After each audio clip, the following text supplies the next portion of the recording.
The three founding siblings of the family were nearly identical, same faces, same voices, and even same facial marks. Something in that likeness made them believe they were above the others. They swore that no one outside deserved to carry their name, so only their own blood was fit to continue the family. Cousins became wives. Children were born who carried the same faces again, only closer, tighter. But a few generations down the line, the doctors began to notice defects. Crooked bones, weak lungs, missing hearing. Still, the brothers' vow was followed like law through the family line. Each generation grew smaller, frailer, and more alike. The family collapsed in on itself generation after generation, yet no one dared to be the first to break the vow. What made them hold on to a vow that was destroying their family? And how far could a family go before it would erase itself completely?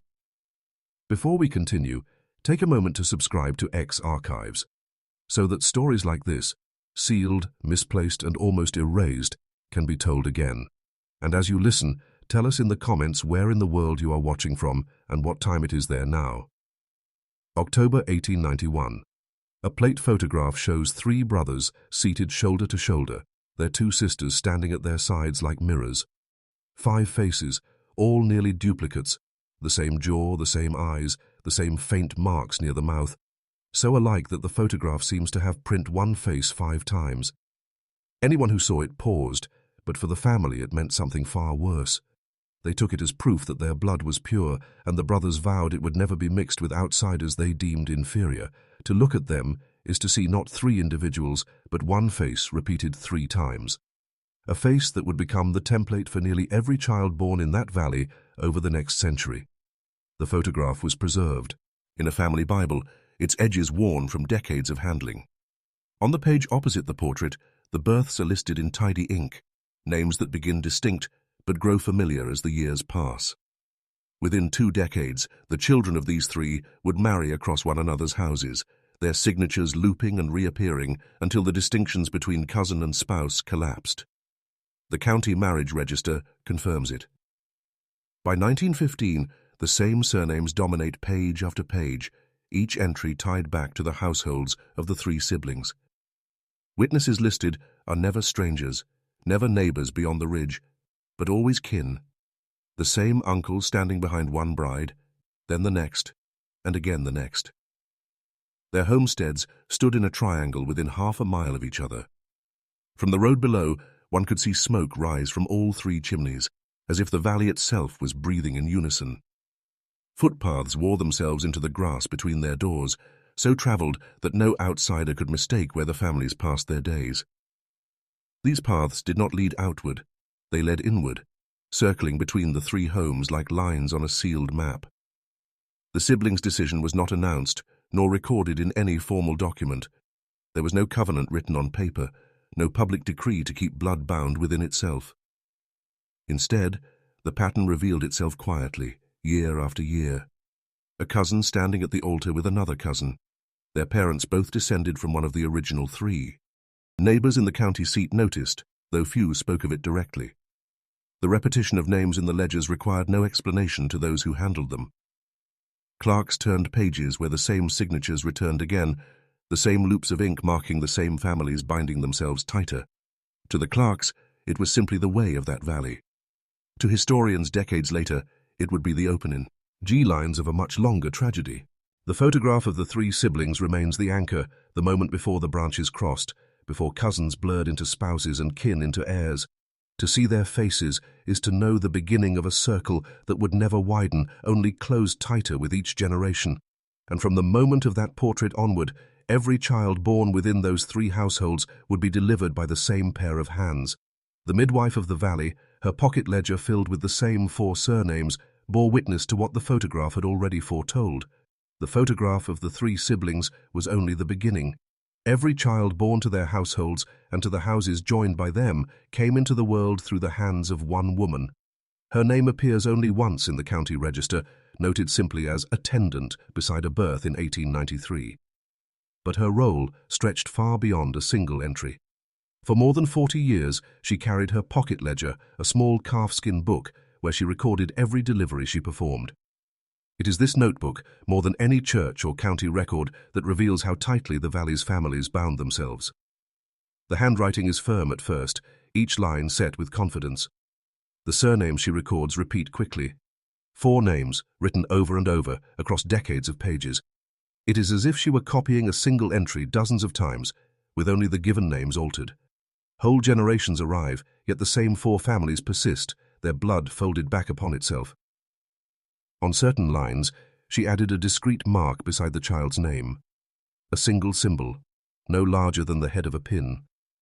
There is no explanation written in the margins, but the meaning is clear. These were the children whose fathers could not be publicly named, whose parentage overlapped too closely for the clerk's book. In her own hand, the midwife preserved what the official record would never admit. Her role was both intimate and inescapable. She walked the footpaths between the 3 siblings' houses, carrying her satchel of linens and scissors. Winter storms did not stop her. She crossed the ridge through snowdrifts, lantern in hand. Women labored on dirt floors, in upstairs rooms with the windows shuttered, in barns when the weather allowed no time to move. And each time, it was her hand that caught the child, her voice that told the mother to push again, her ink that set down the name that would repeat itself in the generations to come.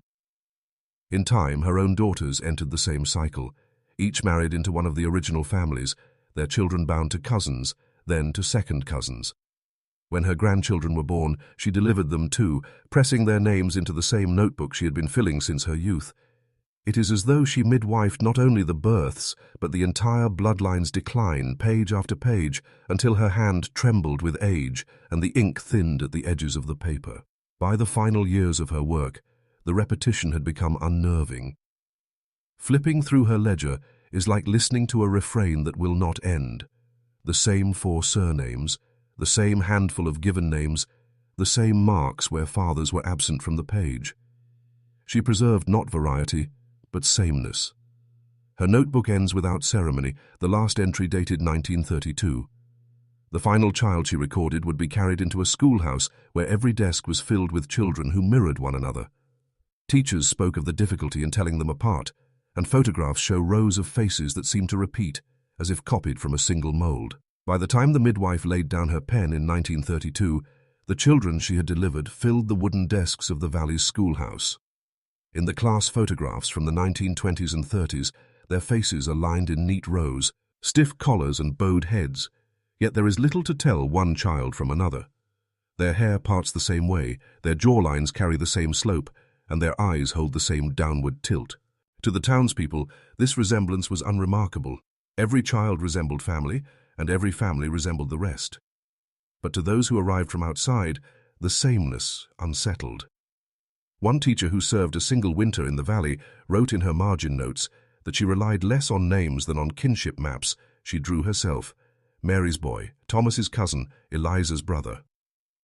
Names slipped easily into confusion, for the given names repeated as much as the surnames. In her seating chart, crude lines connect one desk to the next, making the classroom resemble a genealogical diagram more than a roster of pupils.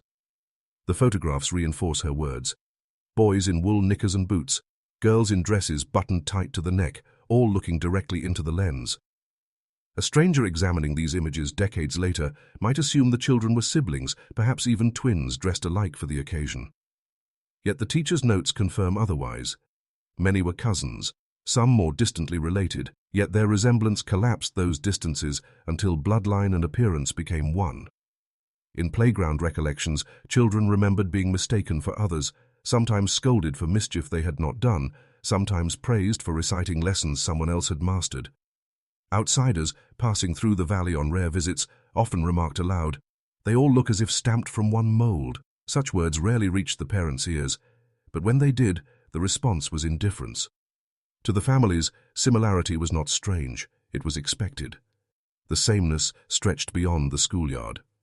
Census enumerators, making their way house to house, often confused households, listing one child under 2 roofs, or failing to distinguish between siblings and cousins.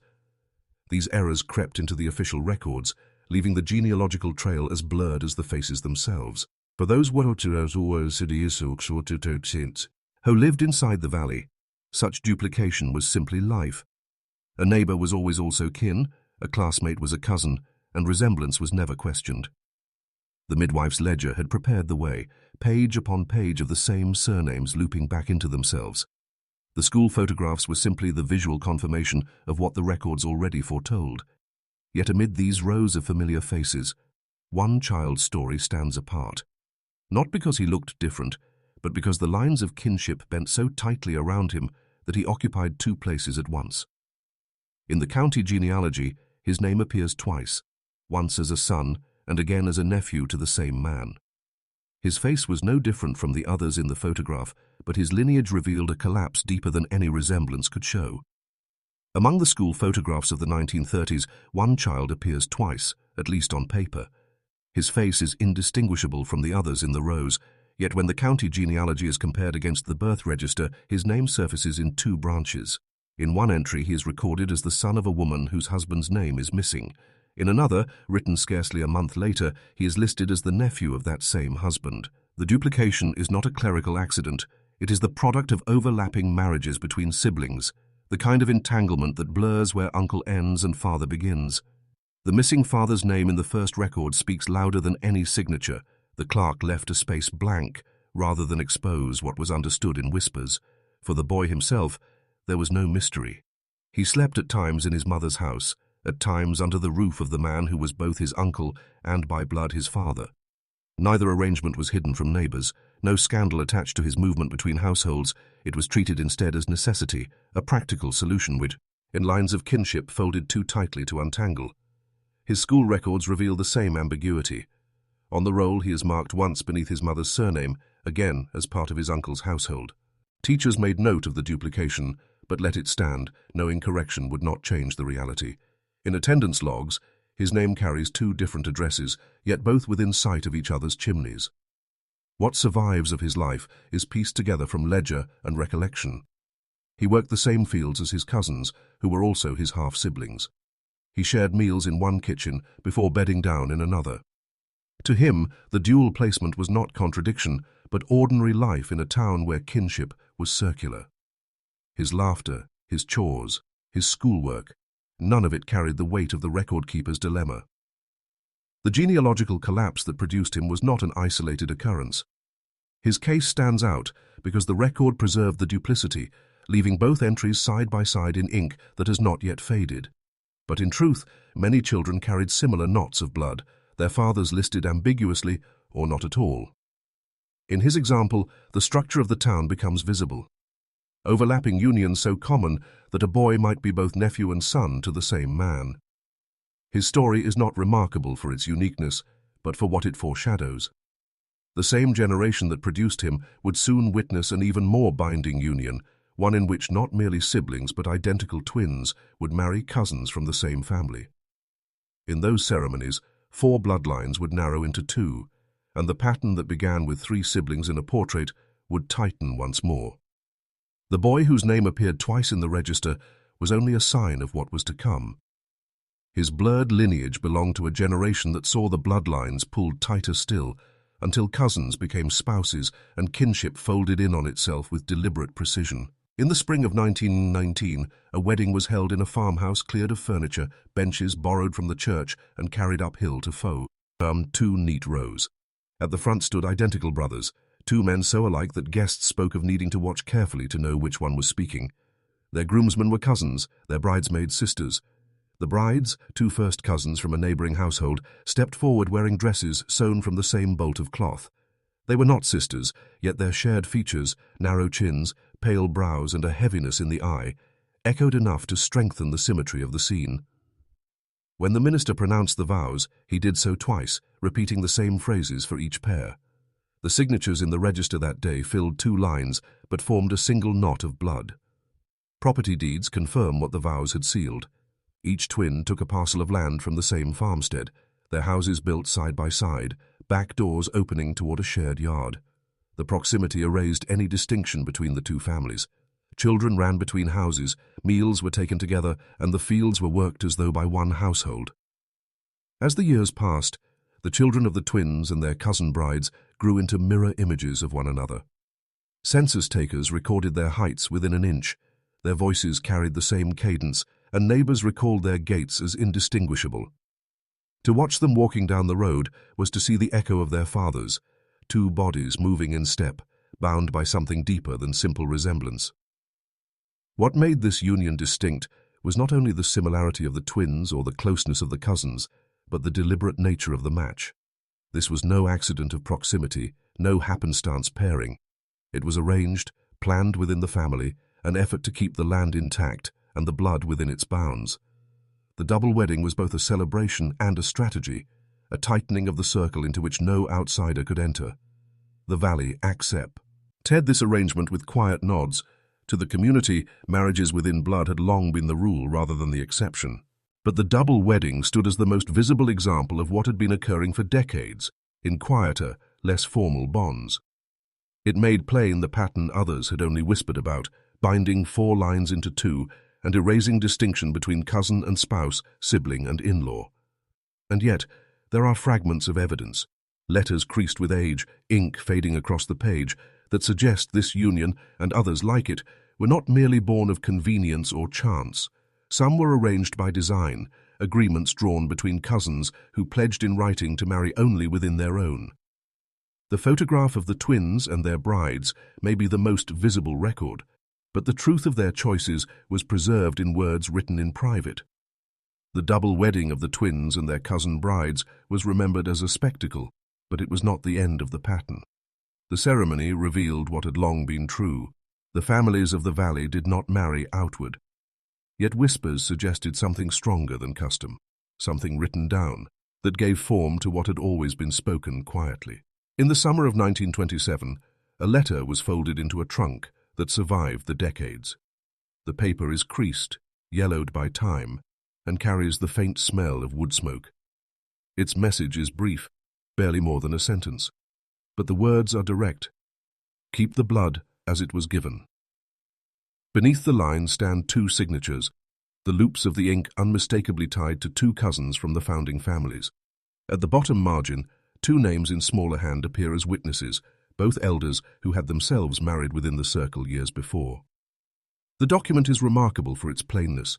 There is no flourish, no invocation of scripture, no decoration.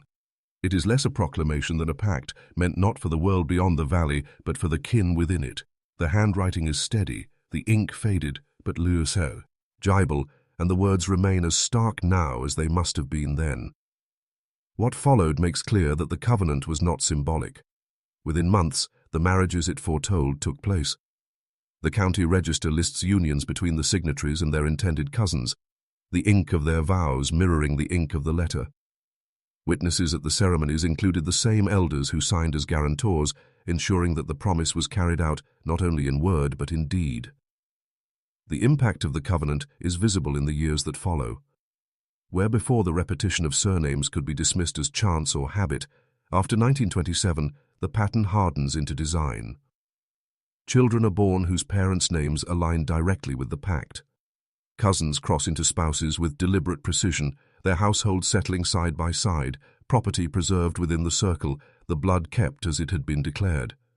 What makes the letter unsettling is not only its content, but its survival. The paper was not destroyed, not hidden away in shame.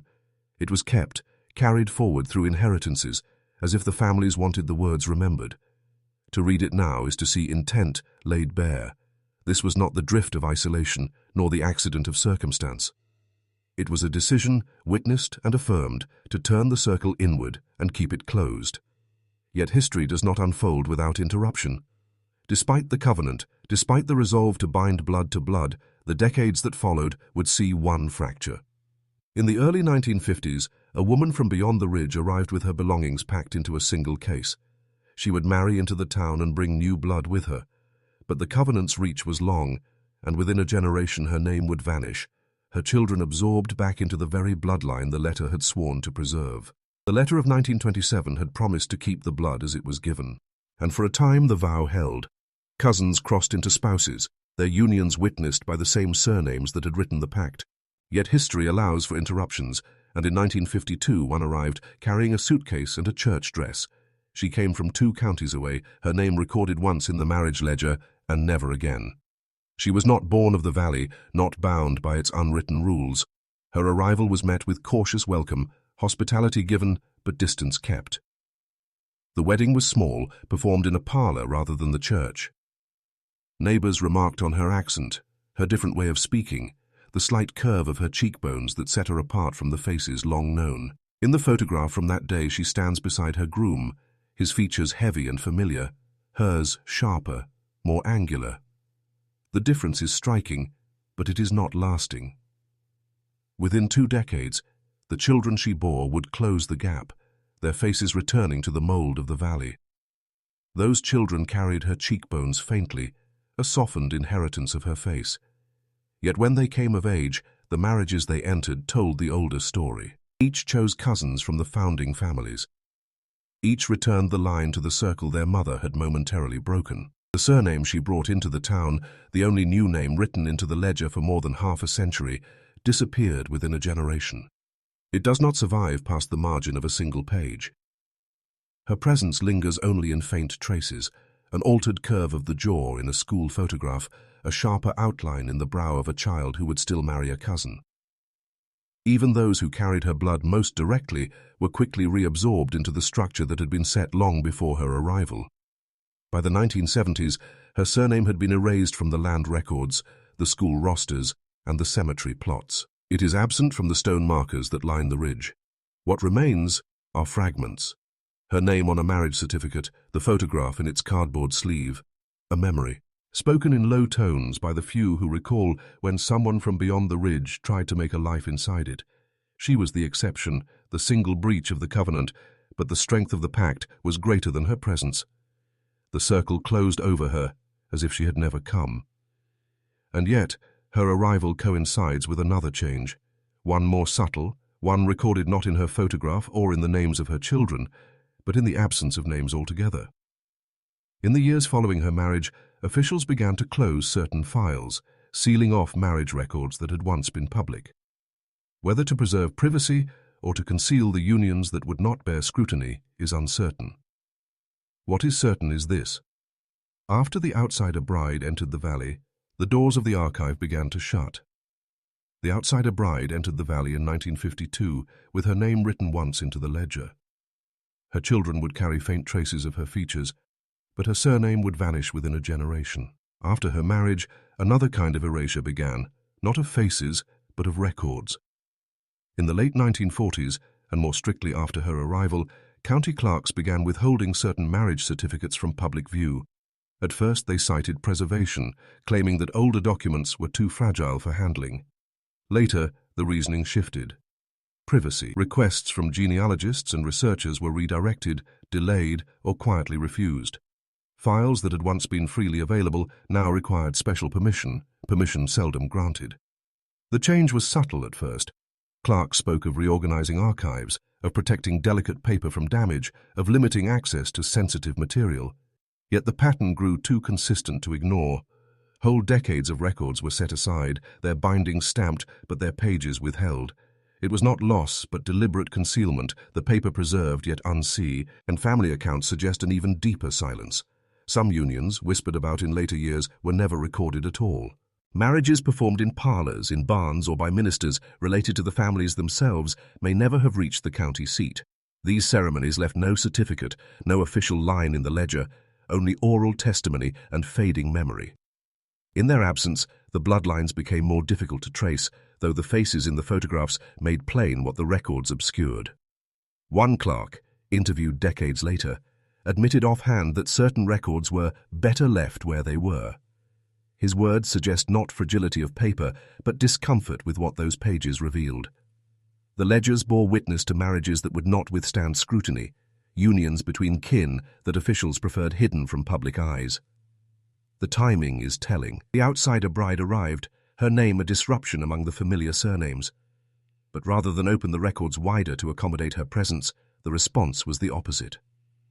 The doors of the archive closed tighter. Her marriage was entered, but others that followed, some too close in relation, some too tangled in lineage, slipped into secrecy. What emerged was a gap. Researchers in later years turned pages only to find whole spans missing, decades represented by blank spaces or indexes without detail. Families filled the silence with their own accounts, speaking of weddings never filed, of unions acknowledged only within the valley. The absence became its own form of evidence, the silence louder than ink. And while the archives fell quiet, another change was beginning in the valley itself. Journals from this same period speak of a new pattern: children born weak, adults aging too quickly, lives ending earlier than expected. The silence of the records coincided with the first written signs of decline, as if the bodies themselves had begun to carry what the ledgers concealed. The sealing of the marriage ledgers marked a silence in the official record. But while the archives closed their doors, another kind of record remained open: the private diaries and farm notebooks kept by those who lived through the years when health began to falter. The tone of these entries shifts abruptly in the late 1940s and early 1950s. Before, the pages are filled with plain details: weather, planting schedules, the number of eggs gathered, the price of seed. After, notes appear between the lines, brief but telling. One mother writes in 1951, "Born weak, did not cry." Another in 1954, "Winter took him before spring." The words are blunt, almost casual, yet beneath their simplicity lies a pattern too consistent to ignore. Adults too record their own failing strength. A farmer writes in 1956, "Tired earlier, grey before my time." A neighbour, scarcely in her late 30s, notes in her household account, "Cannot walk to ridge without resting." None speak of illness in clinical terms. They use the plain language of fatigue, of tasks left unfinished, of bodies wearing down too soon. The entries gather into a collective testimony. By the early 1960s, diary after diary records the same refrain: children born fragile, adults laboring less, lifespans shortened. Yet the language masks the severity, as though plain phrasing might strip the weight from what was being described. "She tires early," one writes. "He no longer lifts the sacks alone." Statements so matter-of-fact that the enormity of the change slips past unnoticed. Oral accounts echo the diaries. Neighbors recall men bent double by 50, women hunched and grey before their children were grown. Children themselves spoke of mothers too tired to climb stairs, fathers who sat with breath shallow after the day's work. These stories were told without drama, as if such decline were expected, the natural course of life. Yet compared with neighboring valleys, the difference was striking. Where others thrived into old age, here the years pressed harder, faster. Doctors' notes, when they appear, reflect the same ambiguity. "Familial complaint," one physician writes beside repeated cases of chest weakness. "Constitution poor," another adds. These phrases reveal less than they conceal. The truth lay not in the medical language, but in the steady drumbeat of lives ending before their time, of children failing to survive past infancy, of adults cut short in what should have been their prime. The town spoke of it seldom, preferring silence over explanation. In the absence of outsiders, there was no one to mark how unusual it had become. The decline was measured only in the narrowing of shoulders, the paling of faces, the emptying of houses sooner than expected. And then the diaries grow darker still. By the late 1960s, entries speak not only of weakness, but of graves, small ones, clustered together, cut into the hillside. A farmer's wife writes, "Another gone, the 6th in 8 years." Her words point toward a family plot where children's stones stood in rows too close together, their names repeating, their lives ending almost before they began. The diaries that spoke of weakness eventually turned into records of loss.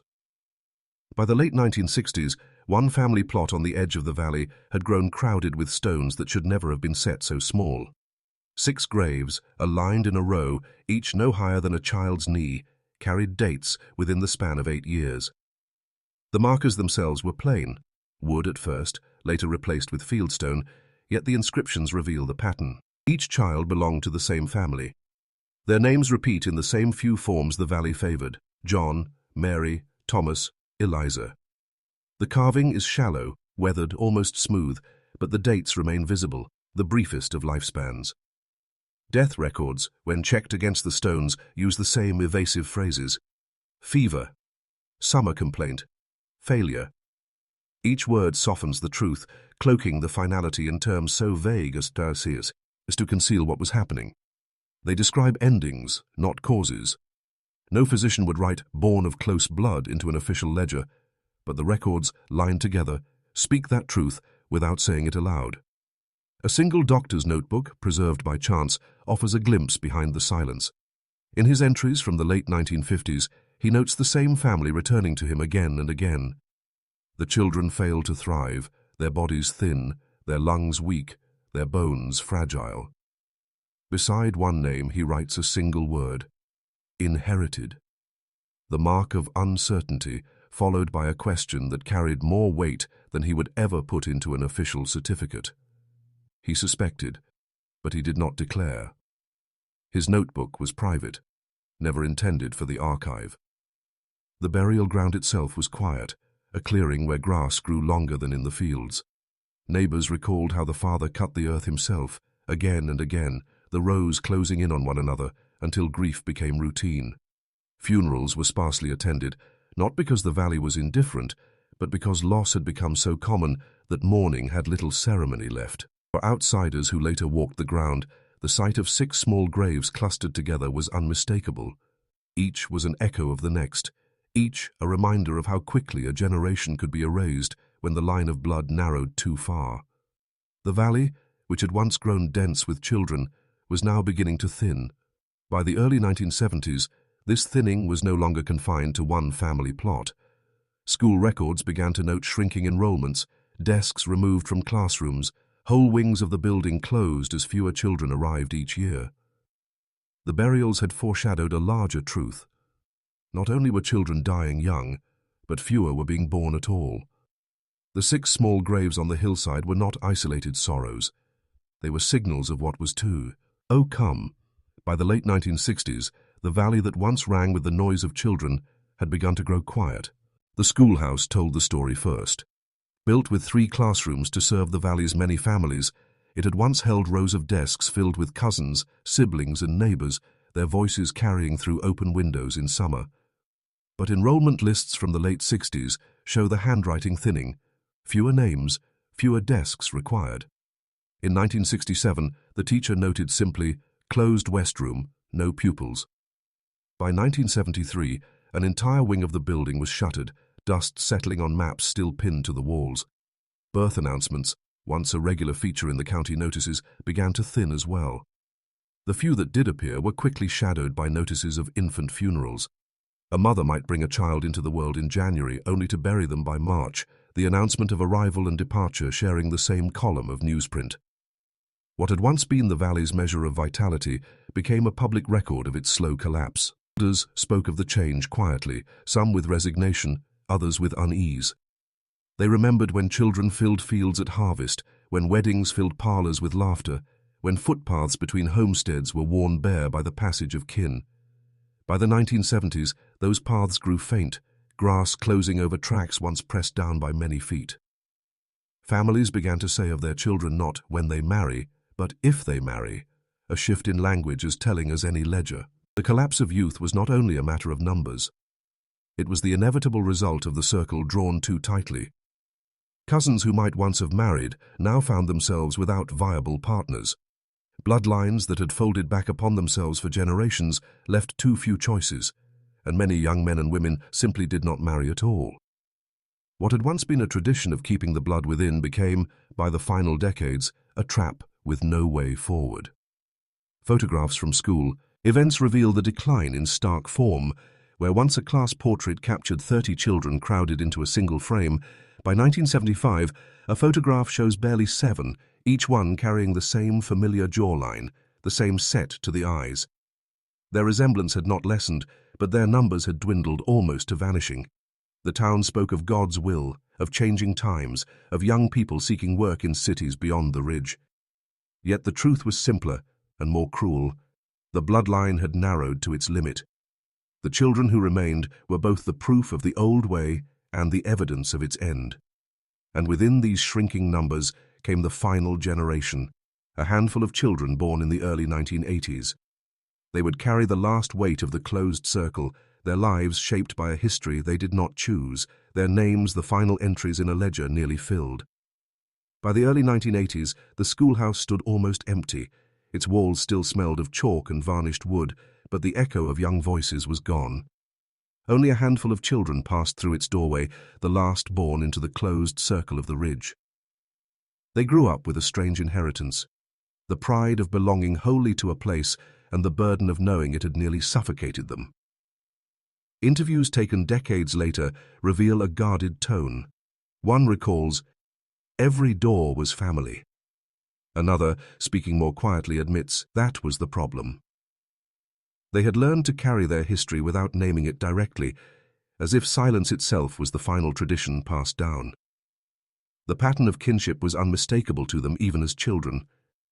They could walk the narrow road from end to end and name how each household tied back to their own. Cousins in one house, uncles in another, grandparents in both. There was no door they could knock on that did not open to kin. For some, this bred pride, a belief that no outsiders could claim the valley as they did. But for others, it bred a quiet refusal. They knew that to marry here would be to repeat the same cycle their parents and grandparents had endured. Their lives showed both sides of that inheritance. At gatherings, they stood shoulder to shoulder, cousins who were more like siblings, friends who shared both blood and memory. Yet when adulthood came, not one of them chose a partner within the town. A few left for neighboring counties, some moved to distant states. The ones who remained stayed single, working land that grew quieter each season. Weddings that once filled parlors with fiddles and hymns simply ceased. The last recorded union within the town belongs to the previous decade. For those born in the final cohort, there was both loyalty and distance. They attended the same fading church, tended the same family plots, but carried within them an unspoken vow, not to continue what had already frayed. Their refusal was not shouted or written. It appeared instead in the silence of records never made, in the absences of new surnames joining the old ones, in the stillness of a town where every child was already related. The last generation bore the legacy of the bloodline without continuing it. Their pride was tempered by weariness, their silence shaped by knowledge they seldom put into words. They lived as the visible end of a long pattern, their presence a testament, their choices an unwritten verdict. But even as their stories were remembered, the truth of what had happened was already recorded elsewhere. Old physicians' ledgers, hospital files from nearby counties, and scattered medical observations spoke of recurring ailments and quiet notations that hinted at something more systemic. Patterns of illness, never discussed openly but always known, showed that the end of the bloodline was not merely a social choice. It had been written in the body all along. By the time the last children of the ridge had grown into adulthood, the truth of their decline was not only whispered in kitchens or left unsaid at weddings that never came. It was also written, in careful script, in the ledgers of physicians who had served the valley for decades. Some of these men were locals who knew every surname by heart. Others were traveling doctors, summoned from nearby towns to treat an illness that would not pass. What bound their accounts together was a pattern too plain to ignore. Their notebooks, bound in cracked leather and softened by years of handling, carried the same phrases across generations: hereditary weakness, familial complaint, congenital defect.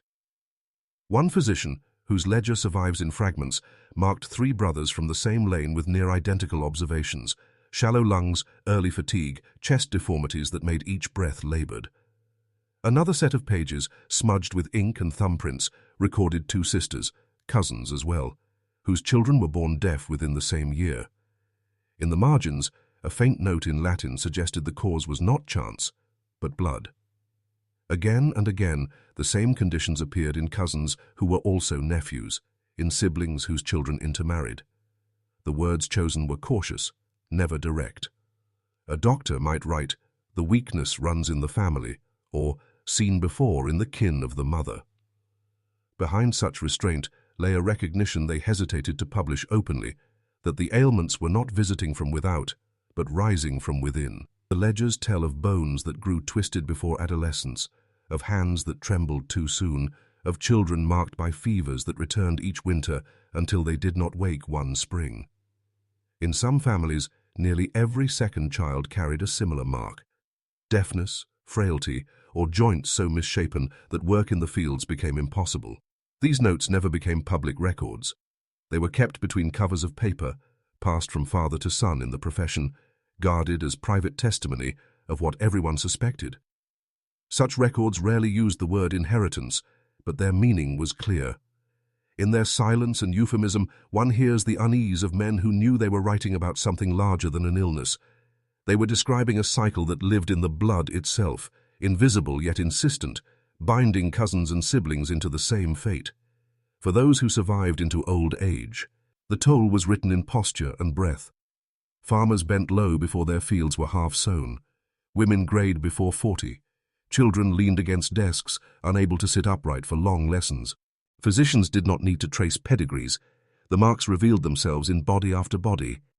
And yet, for anyone willing to look beyond the doctor's script, the inheritance was already visible in another form. The resemblance had grown so strong that one did not need a ledger to know. The same eyes, the same mouths, the same cast of the face looked back from every doorway and school bench. What the doctors wrote in ink, the townspeople carried in their faces. The physicians had written of weakness and hereditary complaint, but beyond the cautious pages of their ledgers, another kind of record told the same story without words. One only had to look. Photographs from the 1910s through the 1950s show a sameness that is difficult to dismiss. School portraits, church gatherings, harvest festivals. Faces line up row after row, yet the differences blur until the images seem to fold upon themselves. Jawlines repeat like a stamp. The eyes, almond-shaped and heavy-lidded, appear across cousins, siblings, and even among those who technically share only great-grandparents. The bridge of the nose, flattened and narrow, crops up again and again, a signature that crosses surnames. Outsiders who came through on business left notes of unease. One traveling census taker wrote in the margin beside an entry, "Remarkable likeness throughout the settlement, difficult to distinguish households." A teacher transferred in for a single year described how she seated her pupils not by alphabetical order, but by tracing their kinship lines, because calling attendance by name seemed impossible when so many looked like siblings. Even neighbors from nearby towns, who knew little of the marriages that had tied the place inward, remarked that anyone from the ridge could be spotted on sight. The traits formed a kind of seal, a visible inheritance that carried across decades, binding strangers by a pole. Parents even when they were not formally related. In some photographs, the impression is almost spectral. A wedding image from 1938 shows 3 rows of guests, all in dark wool suits and white collars. Look long enough, and the arrangement becomes disorienting. The same jaw, the same eyes, repeated in the front row, then again in the second, then again near the back, like a reflection shifting through mirrors. Those who left the town could not escape it. A woman who moved 2 counties away in the 1960s is remembered by her neighbors not by name, but as the one with the ridge face. Another, decades later, was recognized in a city hospital by a physician who had never visited the valley, but who had seen its likeness in an earlier patient. The bloodline had etched its form into bone and flesh so indelibly that even when surnames faded and records were sealed, the resemblance outlived the place. The cluster of traits, the jaw set, the eye shape, the bridge of the nose, persisted beyond geography, beyond memory, beyond the collapse of the community itself. For genealogists and physicians, these features became shorthand for the unseen records that were missing from the archives. To see the face was to read the ledger without opening it. To recognize the likeness was to know that the inheritance, though quiet, endured. And it did not stop with the last generation. Even now, scattered descendants carry the mark, faces that strangers still remark upon, unaware of the town that once bound them all together. What the doctors once recorded in guarded phrases, and what neighbors whispered in plain speech, now appears wherever the descendants live, the legacy of a line written into the body itself. But resemblance is only the surface. Beneath it, something deeper still remained. The maps gave out before the faces did. By the 1980s, the ridge no longer appeared in county served. Whereas cartographers folded the valley into blank space, its roads reclassified as unmarked lanes, its name reduced to a footnote that never reached the next edition. The town ceased to exist in the eyes of the state. Yet even as the lines disappeared from paper, its likeness survived in the bodies that left. Those who departed carried more than their belongings. In their bones lay the signatures of a place that no longer stood, the heavy-set jaw, the narrow bridge of the nose, the eyes drawn from the same narrow pool. Neighbors in other counties would remark on them without knowing why. Employers, Teachers, even strangers on buses, noticed an uncanny resemblance between men and women who claimed no relation, a resemblance carried like a watermark, proof of an inheritance that maps could not erase. Surnames followed the same path. 4 names had once filled the midwife's ledger. 4 names buried most of the children in the ridge's earth. Now those same names surfaced, scattered in city directories and rural phone books, far from the ridge itself. They no longer clustered together, but their presence whispered of the ground they came from, like seeds carried by wind from a field long abandoned. What had begun with 3 siblings pressed shoulder to shoulder in an 1891 portrait had grown into a pattern stronger than walls or boundaries. Their likeness, once blurred only within one generation, had hardened into a template that shaped every child who followed. For decades, it bound cousins as tightly as siblings and sealed outsiders back into the fold.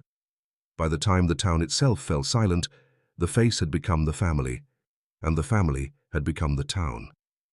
In archives, the story seems to end with the closures. Sealed marriage files, missing birth entries, burial plots overgrown until their stones lean unreadable. Officials might conclude the settlement simply faded into the larger county, absorbed like any other rural place too small to survive. But the records mislead. The truth is clearer in living memory and in blood. Descendants now walk streets far from the ridge, unaware that their posture, their profile, even the cadence of their speech carry echoes of a vanished place. Strangers sense the connection before they do, remarking on the resemblance that outlived the town itself. It is a legacy written not in paper, but in marrow. The ridge was erased from maps, but not from lineage. Its people became untraceable on paper, but unmistakable in presence. Every child born with the same eyes or the same jaw renews a history that official records tried to bury. The photograph of the 3 siblings remains the first visible mark, and in its blurred likeness one can already see what was to come, an entire settlement folded inward until the lines of kinship collapsed into a single repeating face. That face did not die with the town. It travels still, carried silently in the bodies of those who left, enduring wherever the blood goes next.